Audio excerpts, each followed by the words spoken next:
सभी पत्रकार बंधुओं को नमस्कार। आज की पत्रकार वार्ता देश के महान पत्रकारों से,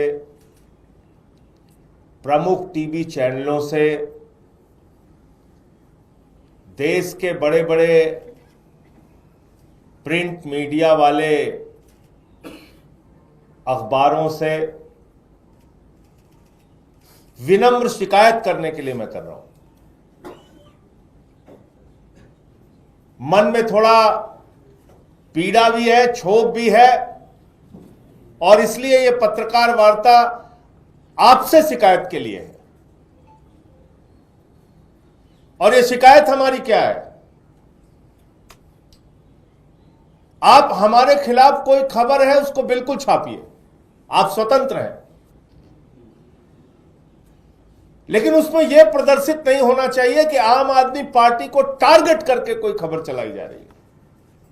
और दुर्भाग्य से कल की खबर में यही काम हुआ। सभी टीवी चैनल्स पे खबरें चलने लगी, अरविंद केजरीवाल के खिलाफ दर्ज होगी एफआईआर, अरविंद केजरीवाल के खिलाफ दर्ज होगी एफआईआर। मैं पार्लियामेंट पहुंचा, मेरे सामने कैमरे आ गए, एफआईआर दर्ज होगी केजरीवाल के खिलाफ। मुझे इस वक्त कुछ पता नहीं था। फिर आज सुबह का अखबार मैंने देखा, अवैध होर्डिंग लगाने के आरोप अरविंद केजरीवाल पर होगी एफआईआर। केजरीवाल पर एफआईआर दर्ज करने का कोर्ट से निर्देश, केजरीवाल के खिलाफ एफआईआर दर्ज करने का निर्देश। एक अंग्रेजी वाले अखबार तो और भी आगे निकल गए, misusing public funds FIR ordered against Kejriwal ex BJP councillor. Delhi court orders FIR against Kejriwal for alleged misuse of funds to put up hoardings. इतनी सारी खबरें आपने छाप दी, इतने सारे टीवी चैनल्स पे आपने खबरें दिखा दी। अरे पता तो कर लेते आदेश क्या है, पता तो कर लेते शिकायत में क्या लिखा है, पता तो कर लेते शिकायत की किसने है। यह शिकायत करता है शिव कुमार जी, और शिव कुमार जी ने यह कहा कि बहुत से स्थानों पर गलत ढंग से होर्डिंग्स लगाई गई है, पब्लिक प्रॉपर्टी पे होर्डिंग लगाई गई है, पोस्टर लगाया गया है, और इसके लिए उन्होंने थाने में शिकायत की द्वारका में। वो द्वारका थाने में शिकायत उनकी दर्ज नहीं हुई, एफआईआर दर्ज नहीं हुई। फिर वो कोर्ट में जाते हैं, कोर्ट में भी उनकी शिकायत नहीं दर्ज होती, तो फिर वो 200 की कार्रवाई में आगे की अदालत में जाते हैं। फिर 200 की कार्रवाई में उस अदालत से आदेश होता है निचली अदालत को, और निचली अदालत ये आदेश देती है कि जो मान्यवर शिव कुमार जी का प्रार्थना पत्र है द्वारका थाने में, उस पर एफआईआर दर्ज करो। यह है पूरा मामला। अब आप लोगों ने शिव कुमार जी का प्रार्थना पत्र ही नहीं पढ़ा, शिव कुमार जी ने किसकी किसकी शिकायत की है वही नहीं पढ़ा, और आपने खबरें ब्रेकिंग न्यूज चलाना शुरू कर दिया। यह बहुत दुर्भाग्यपूर्ण है, क्षमा कीजिएगा मुझे।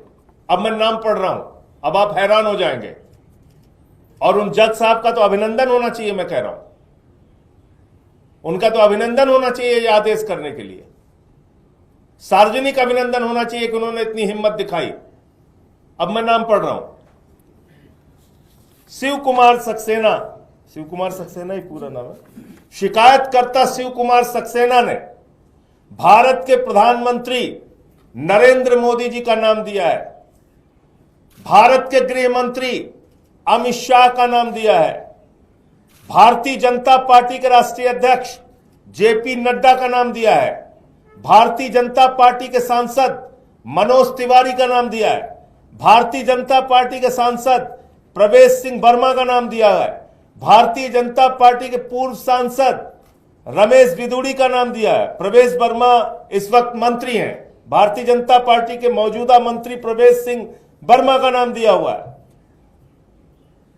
भारतीय जनता पार्टी के एक और नेता का नाम दिया हुआ है, निकिता शर्मा का नाम दिया हुआ है।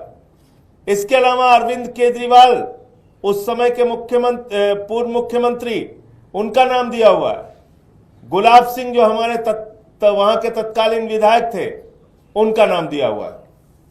तो आपको प्रधानमंत्री का नाम नहीं दिखता, आपको जेपी नड्डा जी का नाम नहीं दिखता, आपको देश के गृह मंत्री अमित शाह जी का नाम नहीं दिखता।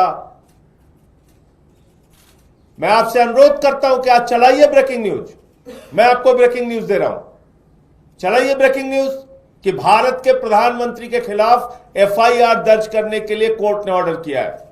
भारत के गृह मंत्री के खिलाफ, भारतीय जनता पार्टी के राष्ट्रीय अध्यक्ष के खिलाफ एफआईआर दर्ज करने के लिए कोर्ट ने आदेश दिया है। चलाइए खबर। आपने इस शिकायत को पढ़ा नहीं, किस शिकायत पे कोर्ट ने एफआईआर दर्ज करने के लिए कहा है वो पढ़ा नहीं। सिर्फ आपको अरविंद केजरीवाल और आम आदमी पार्टी, ये ठीक बात नहीं है, यह अफसोसजनक बात है। इसलिए मैंने पत्रकार वार्ता की शुरुआत में ही कह दिया कि मैं आज आपसे विनम्र शिकायत करने के लिए आया हूं। यह आम आदमी पार्टी की और हम लोगों की एक विनम्र शिकायत है आपसे कि आप खबरों को खंगाले बगैर, खबरों की जांच पड़ताल किए बगैर एक तरफा खबरें चलाते हैं। ये तो भारत के प्रधानमंत्री के खिलाफ एफआईआर हो रही है, ये बड़ी बात नहीं लगती आपको? अब आप कहेंगे कैसे हो रही है? यह है कोर्ट का आदेश जो माननीय न्यायालय ने किया है, और इसकी लाइन क्या है?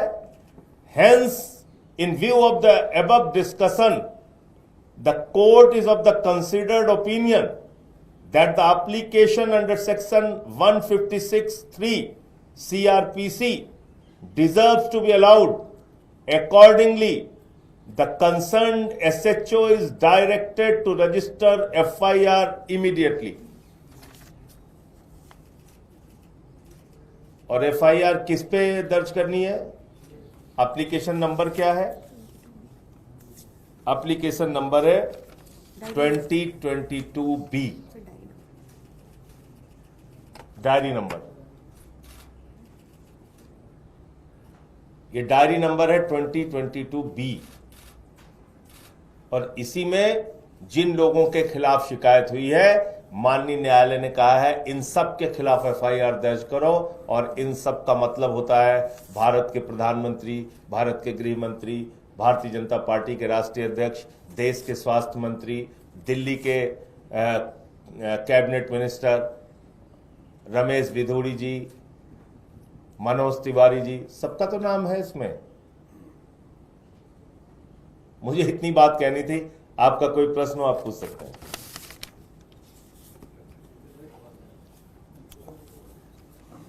आप लोग अपनी तरफ से कुछ ये कोर्ट में अपील करेंगे या थाने में कि इसमें जो प्रधानमंत्री जी करेंगे वही हम लोग करेंगे।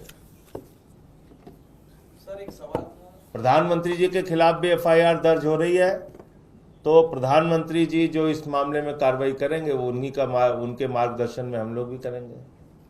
देखते हैं क्या कर रहे हैं प्रधानमंत्री जी। सर ये जो होली और रमजान वाला विवाद चल रहा है, तो करनैल सिंह जो है विधायक शकूर बस्ती से, उनका बयान आया है कि साल में एक ही बार आती है होली, मुसलमान घर पर ही पढ़े नमाज। इस पर आपका क्या?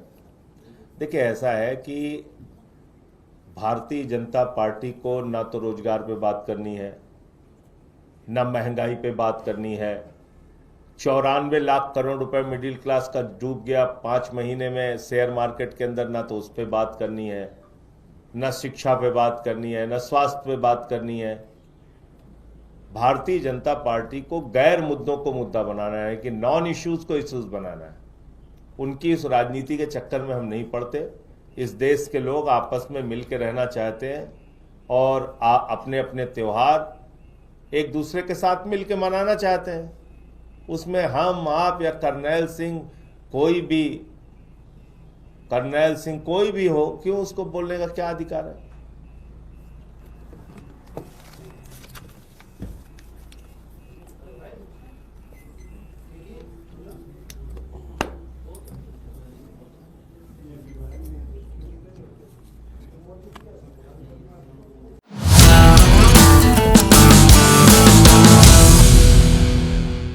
विराट ऑटो पार्ट्स बर्बर की ओर से सभी क्षेत्रवासियों को होली व ईद के पावन पर्व की हार्दिक शुभकामनाएं। विराट ऑटो पार्ट्स लाया है सबसे कम दामों पर इलेक्ट्रिक स्कूटी। अपने सपनों को साकार करें।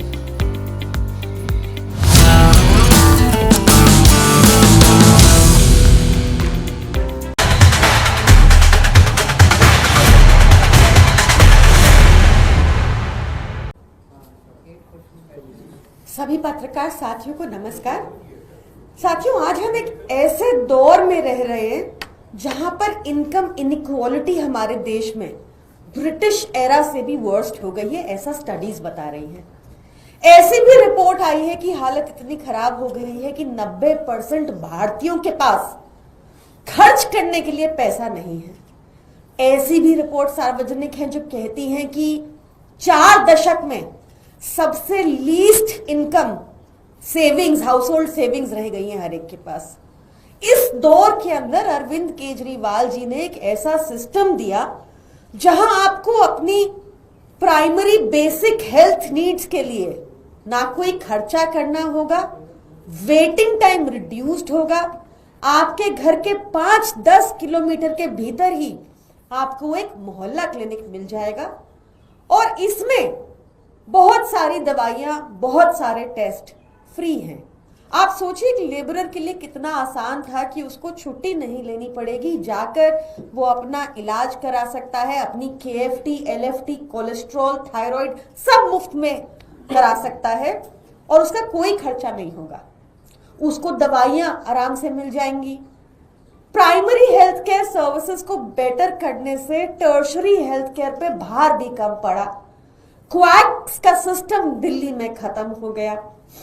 ये सब आंकड़े बताते हैं और एक ऐसे सिस्टम को भाजपा बंद करना चाहती है।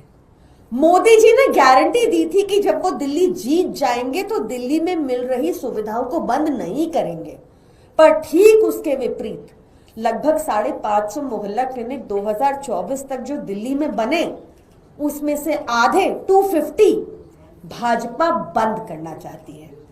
भाजपा कहती है इनमें फ्रॉड हुआ, स्वीपिंग स्टेटमेंट्स देती है। ये 250 कौन से हैं उनकी लिस्ट दे दे, आप पत्रकार लोग जाके उनको चेक कर ले। एक स्वीपिंग स्टेटमेंट देके आम आदमी पार्टी को बदनाम करके एक ट्राइड एंड टेस्टेड मॉडल जिसमें महिलाएं, एल्डरली, दिल्ली के अंडर सर्व्ड और ना सिर्फ अंडर सर्व्ड, अब इसकी डिमांड ग्रेटर कैलाश जैसे पॉश एरियाज में भी आने लगी थी, जिस वजह से 3 मोहल्ला क्लिनिक वहां भी खुल गए थे। ऐसे सिस्टम पर भाजपा प्रहार कर रही है अपनी ओछी गंदी राजनीति के तहत। मैं आपको दिखाना चाहती हूं, ऐसे तो बहुत स्टडीज हैं, हार्वर्ड की है, ऑक्सफोर्ड की है, I read many studies of different very prestigious journals, but मैं आपके सामने 2 स्टडीज लेकर आई हूं। एक है बनारस हिंदू यूनिवर्सिटी की और एक है वर्ल्ड हेल्थ ऑर्गेनाइजेशन की। पहले पढ़ते हैं कि वर्ल्ड हेल्थ ऑर्गेनाइजेशन क्या कहती है हमारे मोहल्ला क्लिनिक्स के बारे में जो हमने दिल्ली में खोले।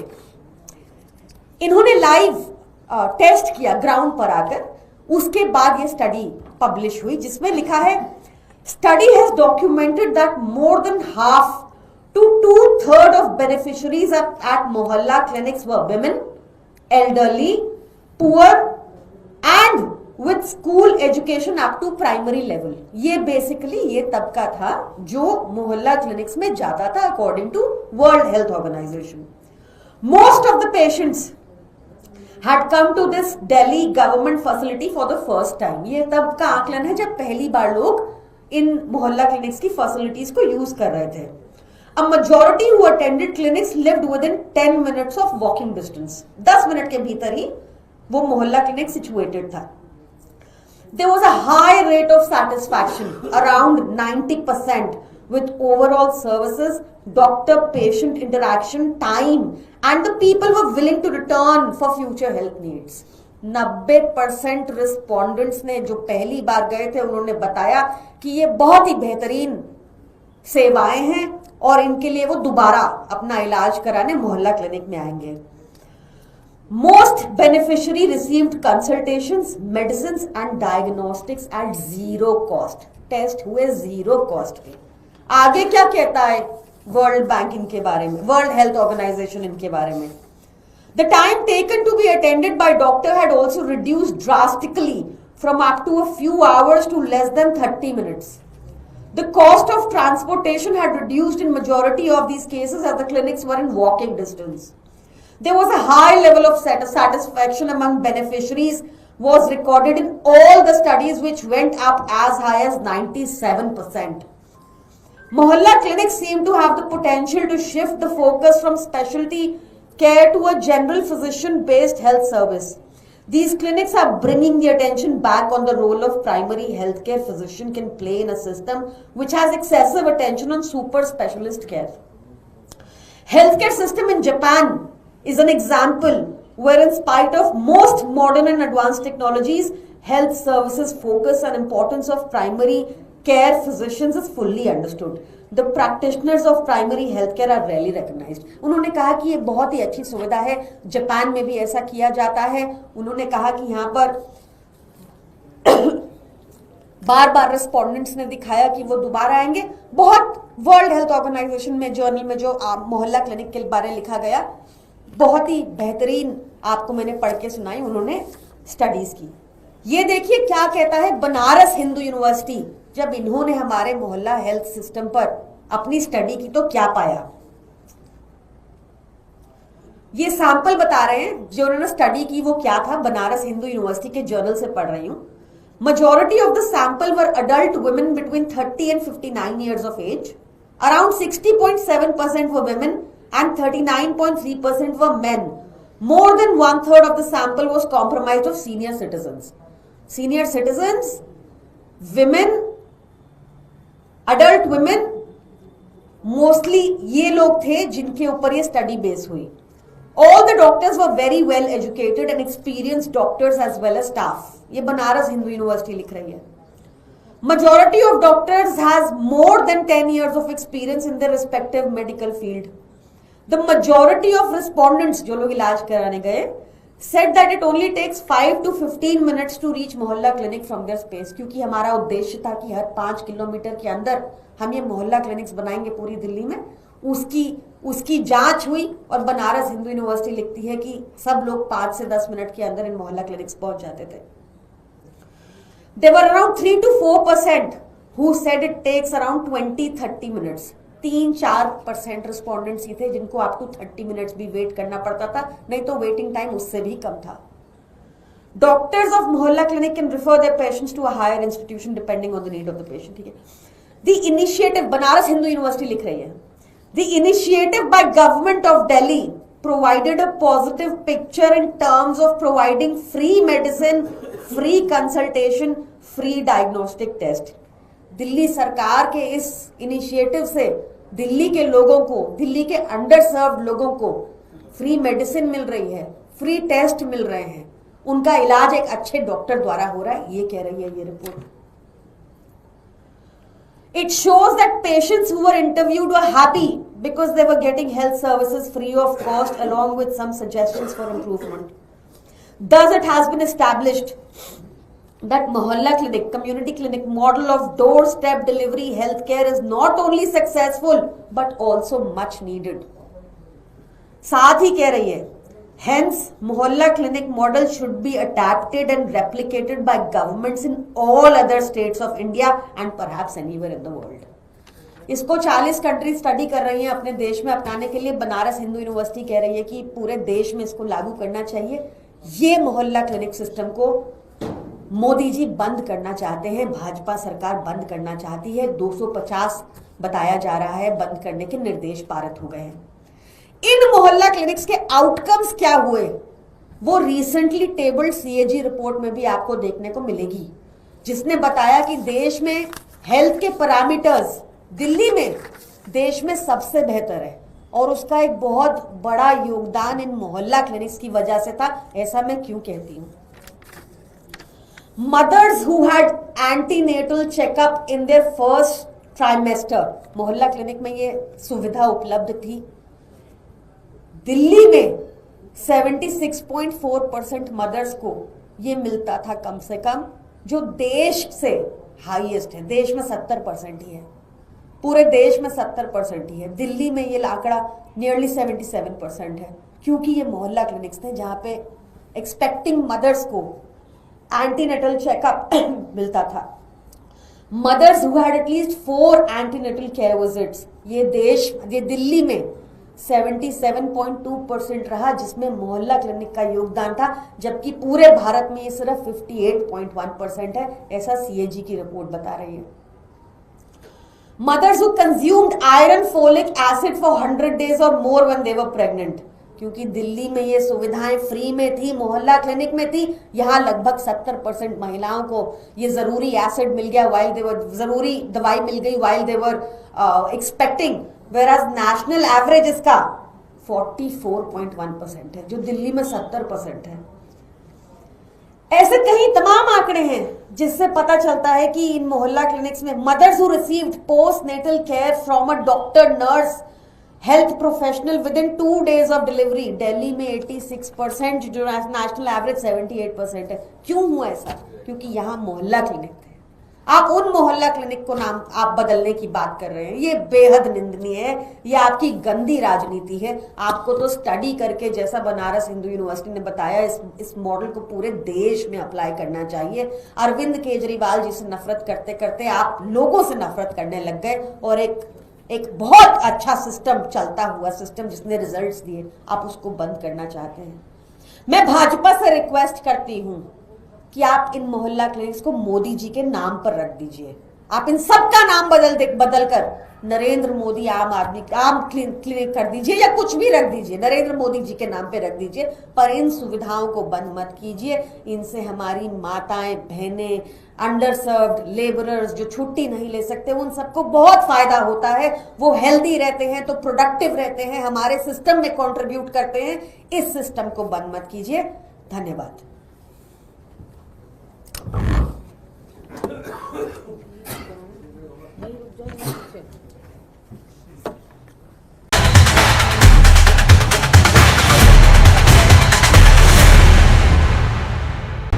लाल बहादुर शास्त्री जी ने जय जवान जय किसान कहा था, उसी मंत्र को आज इतने सालों के बाद किसान के खेत तक, किसान के घर तक, किसान के जेब तक अगर उतारने का काम हो रहा है, तो आज के इस पवित्र दिवस पे हो रहा है।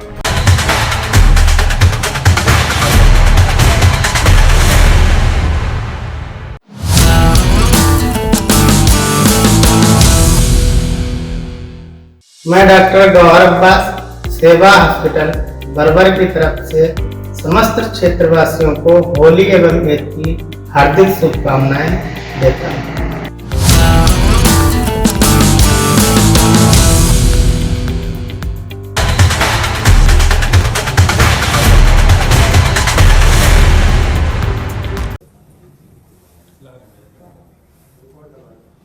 कोई बात नहीं।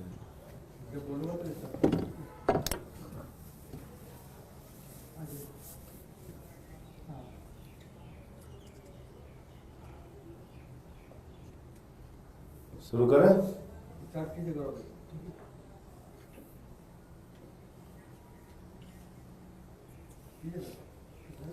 सभी पत्रकार बंधुओं को नमस्कार। देश की राजधानी दिल्ली में नई दिल्ली रेलवे स्टेशन पर भारी संख्या में जो श्रद्धालु महाकुंभ स्नान के लिए जा रहे थे, अपने अपने घरों के लिए भी जा रहे थे, कल रेलवे प्रशासन की बद इंतजामी के कारण, रेलवे प्रशासन की निष्क्रियता के कारण एक बड़ा हादसा नई दिल्ली रेलवे प्लेटफॉर्म पे हुआ, और जिसमें कितने लोग मारे गए उसका कोई सही आंकड़ा अभी तक सामने नहीं आया है। कोई कह रहा है 15, कोई कह रहा है 18। जो चश्मदीद है, जो वहां मौजूद थे घटना के वक्त, उनमें से कई लोगों का कहना है कि ये संख्या बहुत ज्यादा है। लेकिन हर बार हमने देखा कि जब भी सरकार की निष्क्रियता के कारण, सरकार की खामियों के कारण, उनकी लापरवाही के कारण कोई घटना होती है तो पहला काम किया जाता है लीपापोती का। जिन लोगों की जान चली गई उनके प्रति कोई संवेदना नहीं है, जो लोग घायल हो गए उनके प्रति कोई संवेदना नहीं है। रिपोर्टर्स के मोबाइल तोड़ो, उनको असलियत कैद न करने दो अपने कैमरे में। सरकार की तरफ से पहले मना करो कि कुछ हुआ ही नहीं है, अफवाह है, झूठ है, गलत है जो कुछ भी चलाया जा रहा है। फिर मजबूरी में जब मरने वालों की लाशें सामने आ जाती हैं तो मना किया नहीं जा सकता, मजबूरी में स्वीकार किया जाता है, फिर उस पर लीपापोती शुरू की जाती है। सबसे बड़ा सवाल है कि ये कब तक चलेगा इस देश के अंदर। देश के रेल मंत्री की, देश के सरकार की जवाबदेही कब तय होगी? कितनी दुर्घटनाओं के बाद?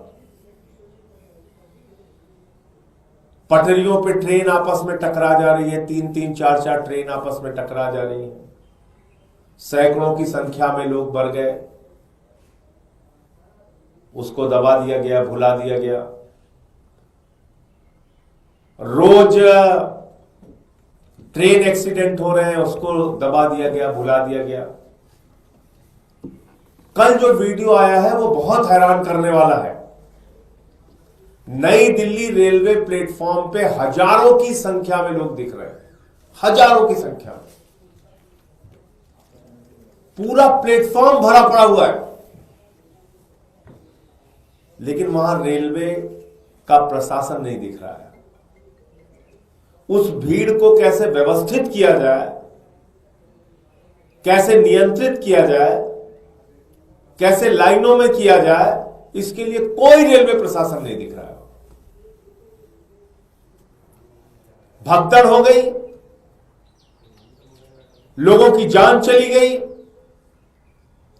रेल मंत्री जी इनकार कर रहे हैं पूरी घटना से, कुछ नहीं हुआ। दिल्ली के एलजी महोदय एक ट्वीट करते हैं, 29 मिनट बाद उस ट्वीट को एडिट करते हैं। आप ये करने के लिए बने हुए हैं। एक ट्रेन जो 12 नंबर प्लेटफॉर्म पे आनी थी, अनाउंसमेंट हुआ 16 नंबर प्लेटफॉर्म पे आएगी, और बताते हैं कि उसके कारण भी भगदड़ हुआ। असली वजह क्या है वो और डिटेल में, जब ऐसे ही घटना उत्तर प्रदेश में महाकुंभ के दौरान रेलवे स्टेशन पे हो चुकी है, प्लेटफॉर्म को बदलने के अनाउंसमेंट की वजह से, तो क्या रेलवे प्रशासन को यह समझ नहीं थी कि अगर इतनी संख्या में लोग इकट्ठा हैं और अचानक आप ट्रेन के बदलने का अनाउंसमेंट करेंगे तो उससे भगदड़ की स्थिति पैदा होगी, और जो कि हुआ। और इतनी बड़ी घटना के बाद उसको इनकार करने पे सब लगे हुए हैं। तो इसलिए कई बार ऐसा लगता है कि क्या मरना हम लोगों की नियति बन गई है।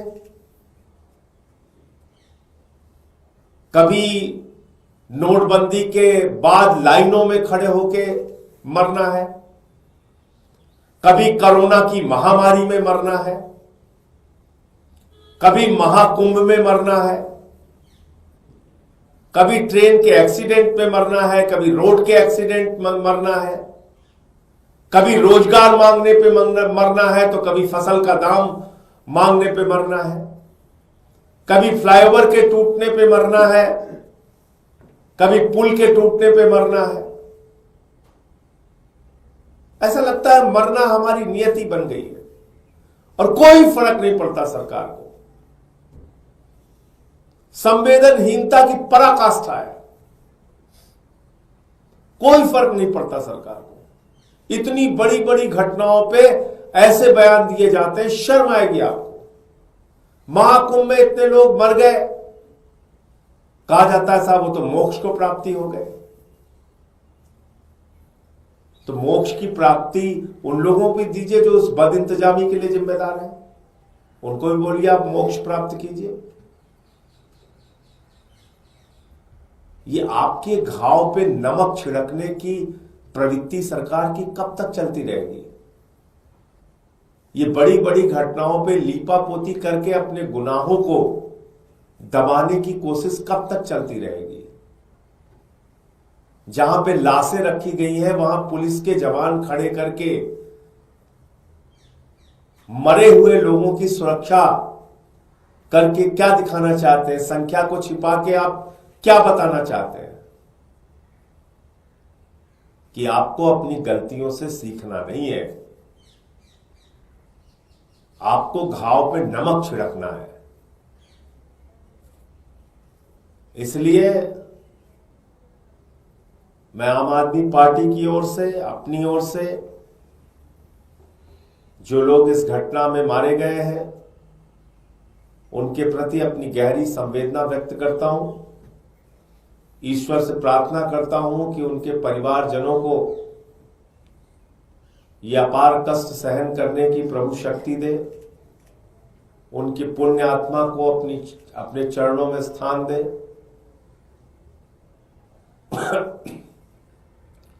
और इस सरकार को सद्बुद्धि दे कि कम से कम ऐसी घटनाओं पर संवेदनशीलता दिखाइए, उसको मना करने की, लीपापोती करने की, झूठ बोलने की प्रवृत्ति को छोड़िए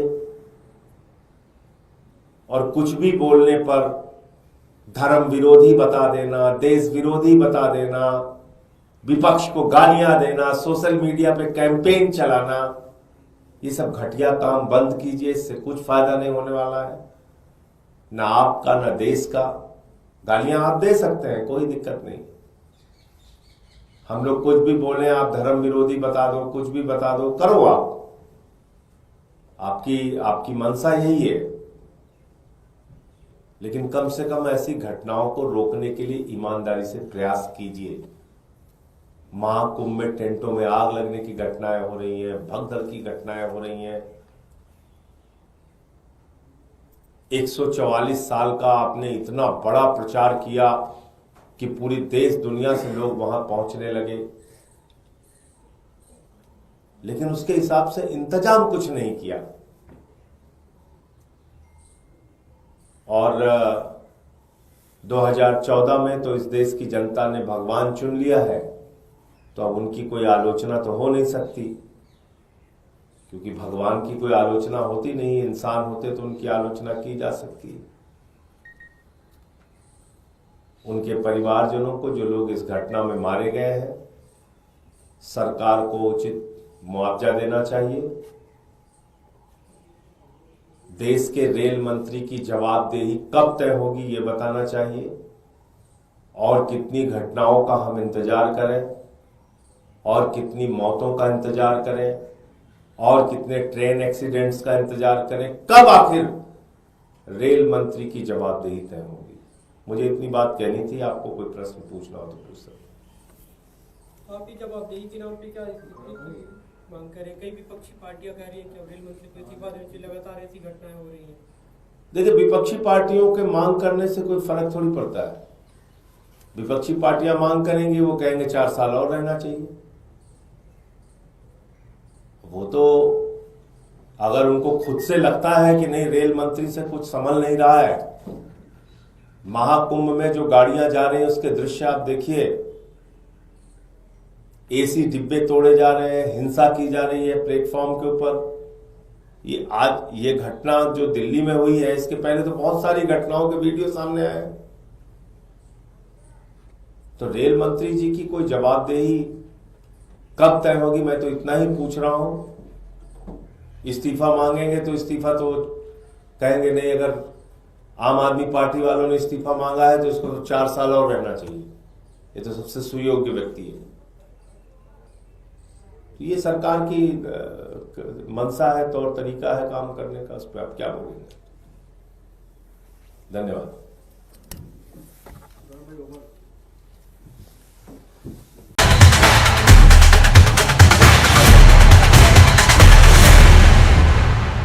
जाएगा जिससे कि रंग इत्यादि न पड़े।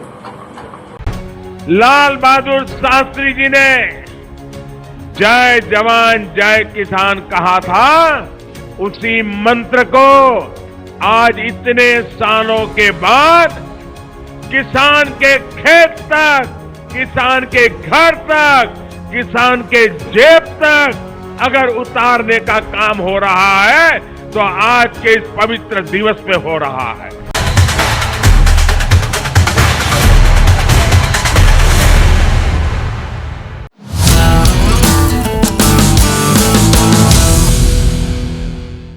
ग्राम पंचायत प्रधान श्याम प्रकाश जी की ओर से सभी क्षेत्रवासियों को होली व ईद के पावन पर्व की हार्दिक शुभकामनाएं।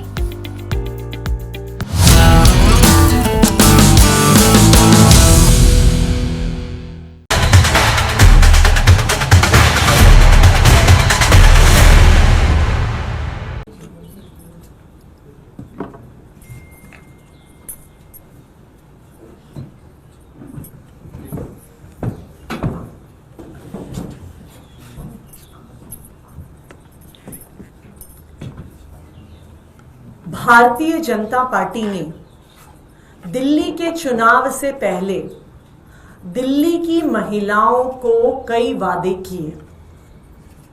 दिल्ली की महिलाओं ने भारतीय जनता पार्टी पे भरोसा किया, प्रधानमंत्री नरेंद्र मोदी जी की गारंटी पर भरोसा किया और दिल्ली चुनाव में भारतीय जनता पार्टी को वोट देकर उनकी सरकार बनाई। भारतीय जनता पार्टी का, प्रधानमंत्री नरेंद्र मोदी जी का सबसे बड़ा वादा था कि 8 मार्च तक दिल्ली की हर महिला के खाते में 2,500 रुपए की पहली किश्त आ जाएगी। 8 मार्च आया, 8 मार्च गया, पहली किश्त तो छोड़िए, अभी तक 2,500 रुपए की योजना का रजिस्ट्रेशन तक नहीं शुरू हुआ। तो ये साबित हो गया कि जो मोदी जी की गारंटी थी वो आखिर में एक जुमला निकली और शायद आज के बाद देश में कोई भी मोदी जी की चुनावी गारंटी पर भरोसा नहीं करेगा। लेकिन इस 2,500 रुपए के अलावा एक और महत्वपूर्ण वादा भारतीय जनता पार्टी ने दिल्ली की महिलाओं को किया। भारतीय जनता पार्टी ने यह वादा किया कि वो दिल्ली की हर महिला को होली पर और दिवाली पर 1 सिलेंडर मुफ्त देंगे। आज 11 मार्च है, 3 दिन के बाद होली है। दिल्ली की महिलाएं इंतजार कर रही हैं कि उनके घर में फ्री सिलेंडर कब आएगा। आज मेरे साथ दिल्ली के अलग अलग हिस्सों से आई हुई महिलाएं बैठी हुई हैं। दिल्ली के अलग अलग हिस्सों में महिलाएं हमारे विधायकों के कार्यालय में आ रही हैं, हमारे पार्टी के दफ्तरों में आ रही हैं और पूछ रही हैं कि होली में 3 दिन बाकी हैं, हमारा सिलेंडर, हमारा फ्री का सिलेंडर कब आएगा। तो आज दिल्ली की महिलाएं भारतीय जनता पार्टी से ये पूछना चाहती हैं कि क्या 14 तारीख को होली के दिन दिल्ली की सारी महिलाओं को फ्री सिलेंडर मिलने वाला है। दिल्ली की महिलाएं प्रधानमंत्री नरेंद्र मोदी जी से और भारतीय जनता पार्टी की दिल्ली सरकार से ये जानना चाहती हैं कि जैसे 2,500 रुपए का वादा जुमला निकला, क्या इसी तरह से सिलेंडर का वादा भी जुमला निकलने वाला है। क्या दिल्ली की महिलाओं को होली के दिन मुफ्त सिलेंडर मिलेगा या फिर से दिल्ली की महिलाओं को धोखा मिलेगा।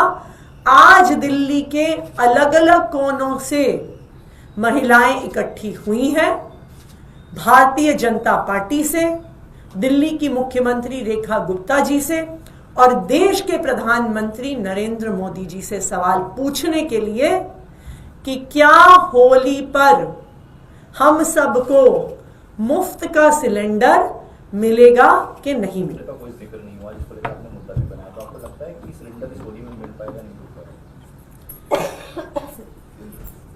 आज दिल्ली की महिलाएं, दिल्ली के लोग और मैं तो कहूंगी कि देश भर के लोग भारतीय जनता पार्टी को बहुत उम्मीद से देख रहे हैं। वो ये जानना चाहते हैं कि क्या मोदी जी की गारंटी वास्तव में गारंटी है या मोदी जी की गारंटी झूठ है, धोखा है। पहले वादे पर कि 2,500 रुपए हर महीने आएंगे, मोदी जी की गारंटी झूठी साबित हो गई, धोखा साबित हो गई। अब सवाल यह है कि मोदी जी की दूसरी गारंटी कि होली और दिवाली पर दिल्ली की हर महिला को एक फ्री सिलेंडर मिलेगा, क्या यह वादा भी एक जुमला साबित होगा, एक धोखा साबित होगा? आज देश भर के लोग भारतीय जनता पार्टी की दिल्ली सरकार की ओर देख रहे हैं। अगर ये वादा भी झूठा साबित होता है और दिल्ली की महिलाओं को फ्री सिलेंडर नहीं मिलता, तो देश के सब लोगों को ये समझ में आ जाएगा। और अभी तो आने वाले 1-2 साल में कई राज्यों में चुनाव हैं कि जो चुनावी घोषणाएं, जो चुनावी गारंटी मोदी जी करते हैं वो झूठ होती हैं, धोखा होता है। मैम, आज एक MOU साइन होने वाला है, क्रूज यमुना में उतारे जाएंगे, उसको लेकर आपका क्या कहना है? मुझे लगता है, हम ये उम्मीद करते हैं कि भारतीय जनता पार्टी सिर्फ, और उनकी जो दिल्ली सरकार है, सिर्फ क्रूज दिखावा ऐसे प्रयास ना करके एक कॉन्क्रीट एक्शन प्लान दिल्ली के लोगों के सामने रखेगी। जो पिछला विधानसभा का सत्र हुआ उसमें भारतीय जनता पार्टी ने 95% समय आम आदमी पार्टी को, अरविंद केजरीवाल जी को गाली देने में बिताया। मैं भारतीय जनता पार्टी से कहना चाहती हूं, चुनाव खत्म हो गया। अब आप ये बताइए दिल्ली के लोगों को कि चाहे यमुना साफ करनी हो, चाहे महिलाओं को 2,500 रुपए देने हो, चाहे फ्री सिलेंडर देना हो, आप अपना detailed plan of action Delhi के लोगों के सामने रखिए। सिर्फ पुरानी सरकार को गालियां देना या यमुना की सफाई करने की जगह उस पर क्रूज चलाना इतना काफी नहीं है। Thank you.